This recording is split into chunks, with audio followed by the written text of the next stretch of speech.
Hey guys, what's up? It's Delgado here with the deck profile for Qliphort today, and so I took these. So I've changed my Qliphort lineup a lot. There's a lot of new changes to it, and it's working perfectly fine. I played this at locals. I would have ended up in top four. I would have. I beat Shadal's. I beat the Clean mirror match, Utopias. I played a variety of decks. My worst matchup is against BAs, and it's always been the worst matchup for Cleese. So I did pretty well at locals, and here's my profile. This is an original profile. I'm not this. This really isn't based off of anything.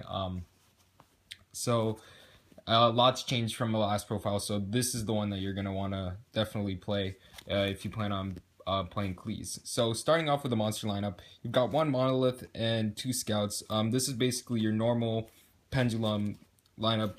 Your Scout is your Searcher, your Monolith creates your card advantage.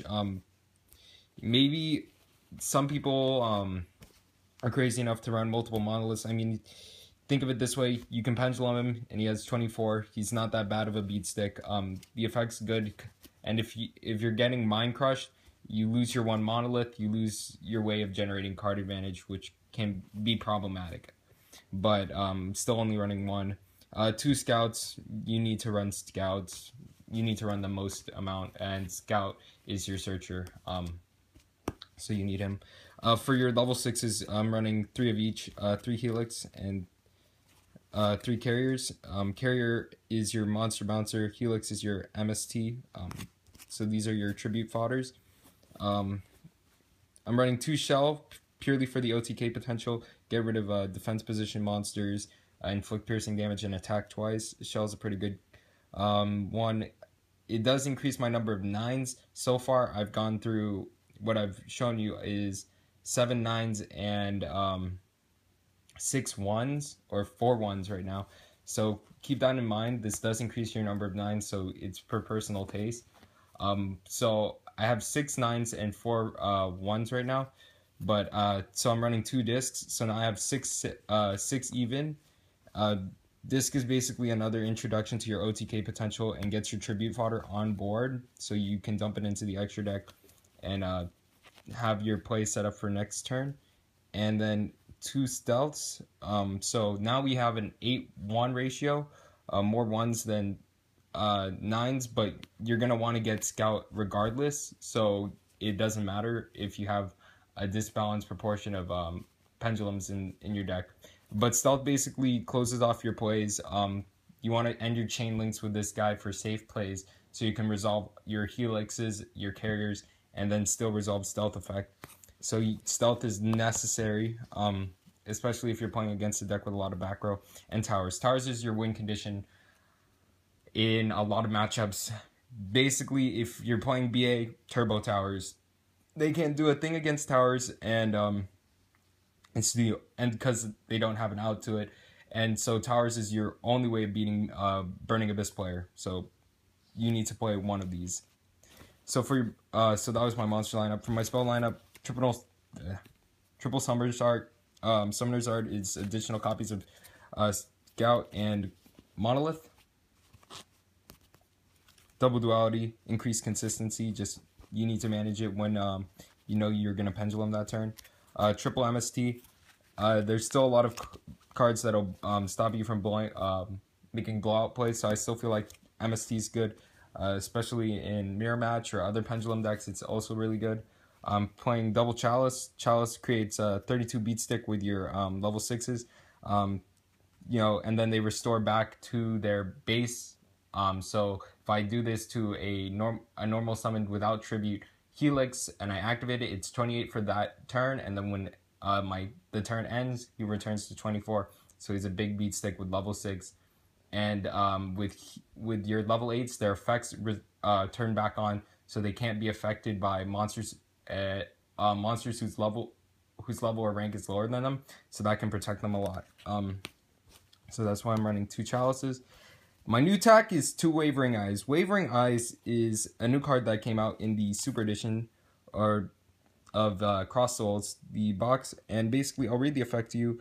Destroy as many cards in each player's pendulum zone as possible. Apply these effects in sequence depending on the number of cards destroyed by this effect. 1 or more inflict 500 damage. Not that bad. 2 or more, add 1 pendulum monster from your main deck to your hand. So basically, that means I get a free scout. Okay.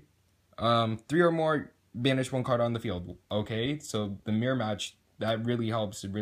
I can basically banish something off their field and get rid of their pendulum.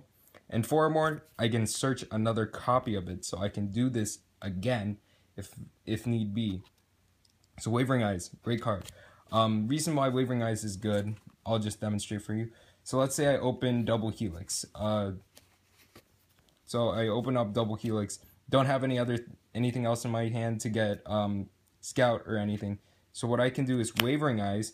After I activated both of them, destroy them both, go to the extra deck, search out Scout, fill up my thing again, my scales again, then pendulum both helixes, and I still haven't wasted my normal summon. So if I had a third pendulum I contribute both helixes, pop 2 more spell or traps on their side of the field, and still have a scout and a monolith set up for additional plays. So I think Wavering Eyes is definitely a card to play, especially in the mirror match. Main deck 2, maybe side a third. But Wavering Eyes is a good card, but it's also situational. You might want to side this out against the BA or Shadal game 2. And so, Wavering Eyes. 1 Book of Moon. I'm playing 2 Swords at Dawn to be 2 additional copies of Sacrifice. I'll explain this also.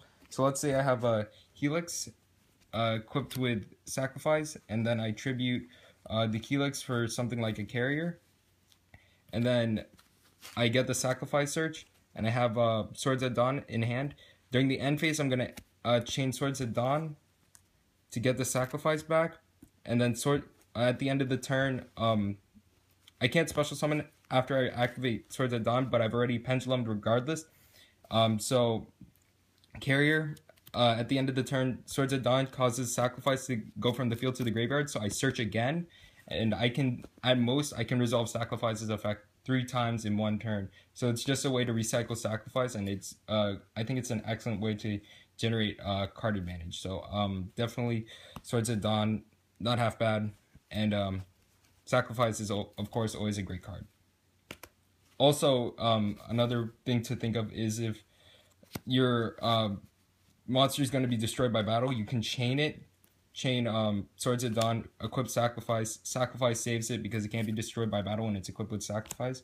So it's a way to keep monsters on board. Just a smarter way. So there's a bit of utility to the card than just creating searches, creating advantage, also creating 2 card tributes. So I actually really think Swords at Dawn is a good personal tech. It's also something you can side out game 2 if it's not really helping you or you feel like it's clogging. Okay, so that was the spell lineup. Now for the traps, 2 Fiendish Chain. It's self-explanatory. You just need to know when to drop it. Skill Drain. Skill Drain is basically to create huge beat sticks and really stop your opponent from playing effect monsters. It really helps against your BA matchup. Unless they make Acid Golem, that might be a problem, but Skill Drain is generally in your favor. Vanities, so you just normal summons a big beat stick like your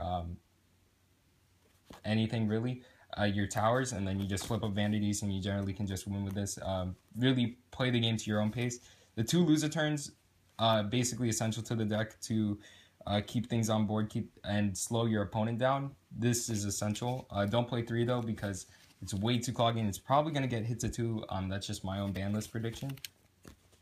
Bottomless screws over pendulums, and it's a lot better in the BA matchup, and but doesn't really Compulse just doesn't really do the job as well, because it keeps the resources back into the extra deck.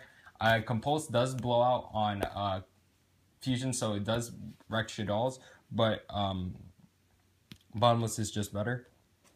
And then Solemn to negate the summoning, stop things from getting on the board in general, because sometimes things like Dark Law or other cards, as soon as they hit the board, like you can't, and you bottomless it, they can still Forbidden Lance it and protect it. But if you solemn it, you disregard that altogether because it hasn't hit the field.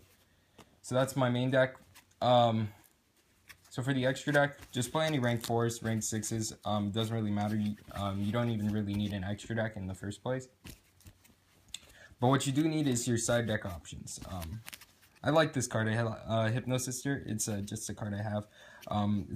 It's basically Wavering Eyes and a monster.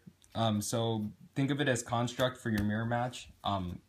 It's a good normal summon, and you really just can keep your cards alive with Hypnosister and sit on it if you're playing a mirror match or against another pendulum deck. Really situational. You probably won't ever side it in though. Mind Drain to protect you from hand traps. I'm also supposed to get a Soul Drain to protect me from graveyard effects. I do side in the Compulse because it's good against the Tellers. There's Ring of Destruction in case you need to get over something and you want to burn damage. Light and Shadow Imprisoning Mirrors, depending on whatever meta you're playing. Necro Valley, Infernoids, Ritual Beasts, BA to a lesser extent. Necro Valley is a good card. You can play Skybase over Towers which is good because you can steal Dante's instead of having to destroy them, so they don't create card advantage, and you also have a Dante. And that's good defensive power. So Skybase isn't half bad. And then you've got Reclay and Clipper Launch. Clipper Launch is good because it resolves for the entire turn, and there's no requirement to keep its effect on board, because once it's resolved, it lasts the entire turn. But it's only for the one turn, so Recreate is a good option if you want to keep something on board for a while and maintain something until you drawn into some better combo or better cards. So Clipper Launch is definitely something you can play. So anyways, guys, tell me what you think of the deck. The deck's been pretty successful for me, and I think it's going to be the best deck for the next format because I feel like it's going to dodge the ban list. So anyways, guys, thanks for watching, and as always, peace.